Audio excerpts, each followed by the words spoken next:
When we return, a Texas town recovers from the most powerful of twisters. You ever been on a runway laying down when a jet went right over your head? That's about what it sounded like. When a big tornado hits, its destructive force seems beyond measurement, but measure it they do. In fact, back in the 1950s, University of Chicago researcher Tetsuya Fujita devised a method to categorize tornadoes based on the destruction left in their wake.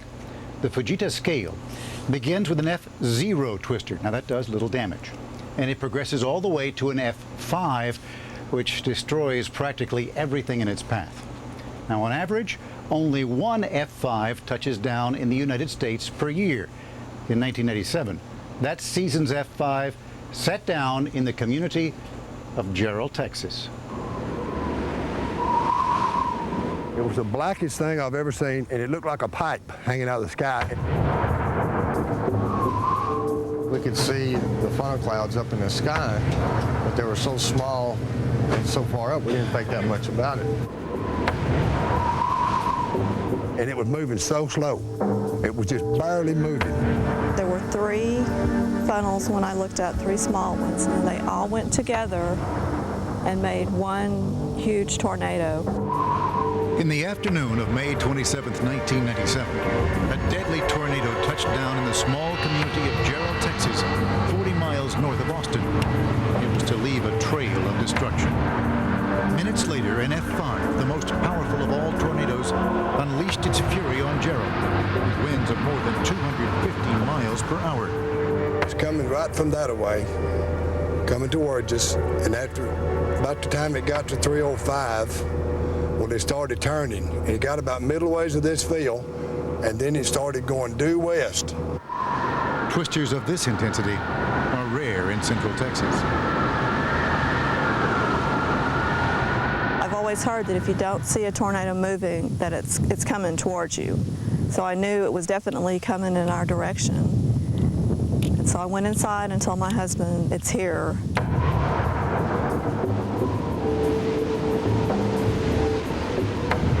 So my daughter, she was pretty scared already. She had already gotten into the bathtub. We took cushions from our couch and put those over our head. My daughter got in first, and then I got in, and my husband was on the bathroom floor because there wasn't room for all 3 of us to get into the bathtub. This supercell tornado gouged a deep scar out of the landscape, 5 miles long and half a mile wide.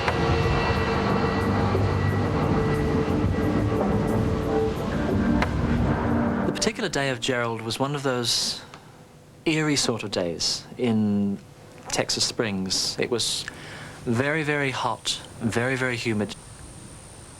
We had 7 tornadoes pop up basically on a cold front that was moving southwards across our part of Texas. The first one went up at about 1:15, 1:30 in the afternoon, and the Jarrell tornado, the last one of the 7, which was basically, they were all back building, and then the last thunderstorm became a supercell. That spit out the F5 tornado that went through Jarrell.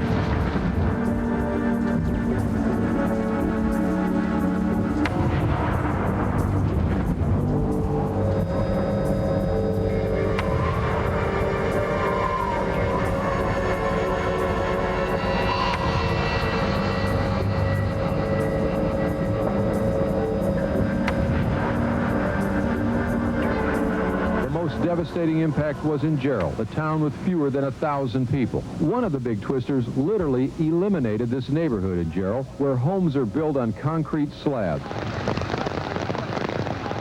This house here wasn't flattened, it was tore up, but it was still, part of it was still standing. But once you get past this house, these buildings, everything that you see from here down to County Road 305 was gone. It was completely gone.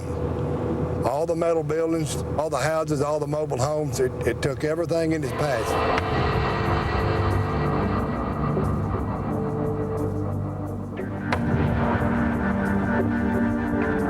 This is what's left of my son's house. All that's left is a slab. He chose to not live here anymore. He changed locations, and we never did build back. But you can see there, the only thing left of this whole house is a few of the bottom plates, which was bolted to the concrete, and even some of them it ripped off. There's parts of the road that's still up here on the slab that never has got cleaned up.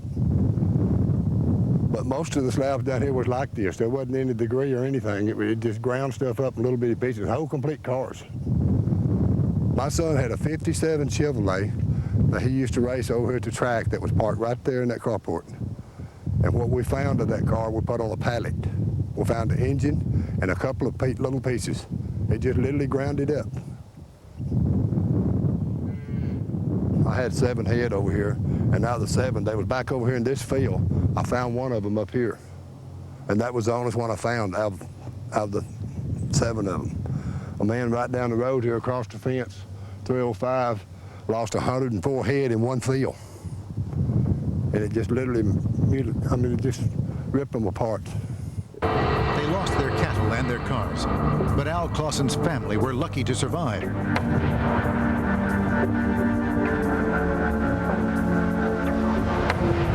The LaFrance family were having a day off at home when the tornado struck.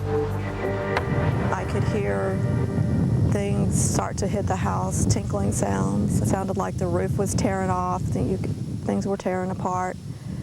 And that's the last thing that I can remember until I woke up in the hospital. I ended up in this peach tree right here. And it used to be a big, tall, huge tree. My husband planted it, and it didn't do very well at first. And all of a sudden, this tree just shot up and got big and tall, and he didn't know what happened. He started watering it again, and it grew huge. It was a huge tree. And I think this tree is what saved us, saved me and my daughter, because I was in the tree and she was on the ground near it. I think as the wind blew us past this tree, it caught us and held us here. And if that tree would have died, I think we would have been blown on where my husband was taken. He was taken 3 houses down the road, and he was killed. Throughout the early evening, the death toll here kept climbing, from 9 to 13 to 16, and then at least 30 dead, the authorities said. A temporary morgue has been set up at the town's fire station, and residents of the area who survived the tornado were evacuated to a rescue shelter. The final death toll in Jarrell was 27, and it was not the only place to be hit that day. A nearby supermarket, Albertsons, had its roof ripped off. Back off in the distance, I could see a tornado back there, but it looked like it's 20 miles away. And I said, heck, I got to stop and get some milk and beer and all this good stuff. So I will run in here real quick and get it. I had one of the other managers make an announcement that all the employees and customers meet in the center of the store, and then we just started leading them back into the meat walk-in. There's about 40 to 45 people in the store at the time. About a third of us made it to the cooler, about a third of us in the hallway, and a third of them were still in the store when the tornado hit.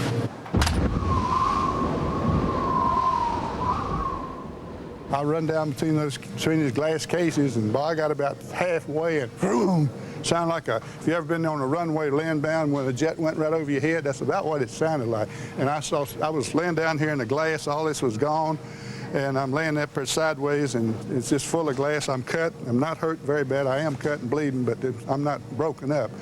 And all I could see was daylight up here and rain. You can just hear the wind blowing real hard, and then all of a sudden it just sounded like a loud boom. And we waited a few minutes, and I come out, and coming out in the middle of the store, it could just look like the roof had been lifted up and dropped straight back down. And it was just a big mess. I never was in the war or anything, but to me it looked like a big bomb that just went off. Al Clausen has now built a storm cellar in his home. I built it to save life. We have a lot of employers, family, grandkids, and if necessary, we will cram as many of them as we can in here, because I feel like now it's the only safe place to be. If you're in the path of a tornado, you have to be under the ground to survive it. So you could do. And I imagine a whole lot of praying. Right here we have 2 pieces of, it's almost like railroad iron for steel beam for extra support in case a car or something like it was to land on it. Because of the fear that last one put into my heart, I know how bad they are. I know how devastating they're deadly. And it's This thing has took something away from me that I never thought I could lose, but I used to feel safe when I'd get home. I'd put my little kids in bed in this thing, and I felt safe. I don't feel that way anymore, not in the springtime. I'm scared all the time. When it thunders, I'm out of bed. I'm looking out the window. I'm turning on the TV. And it's really put the fear in me. It's not only me and my children, it's my grandchildren. You know, it can just hit anywhere, any time, and take anybody.